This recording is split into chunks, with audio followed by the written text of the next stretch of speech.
কে বলছিল বাংলাদেশে ক্রিকেট টিমের মেয়েদের বাঘের স্টিকার লাগাইতে হবে? বাঘের স্টিকার লাগাইতে হবে কে বলছিল?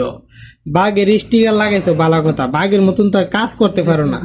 কাজ তো করো ছাগলের মতন, আর মনে করো বিড়ালের মতন। কাজ তো করো ছাগলের মতন আর বিড়ালের মতন কাজ করো, বাঘের মতন তো কাজ করতে পারো না।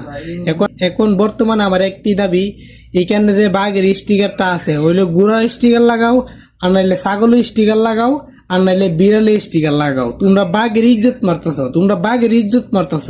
জঙ্গলের মেয়েদের মনো বাঘের নিয়ে ইন্দুর মনো হাসাহাসি করে, বাঘের নিয়ে বিলেই মনো হাসাহাসি করে, বাঘের নিয়ে সাপ বিচিত মনো হাসাহাসি করে। যদি এরা ক্রিকেট খেলা বুঝে, পানি যদি ক্রিকেট খেলা বুঝে, তাইলে পানি মনো বাঘের নিয়ে হাসাহাসি করে, টাট্টা মস্করা অবহেলা করে। কারণ তোমরা বাঘের মতন কাজ করতে পারো না। বাঘ তো যে তাফাদা ধরে হেরে কোনো সময় সারে না, হেরে না হাওয়ার পর্যন্ত সারে না।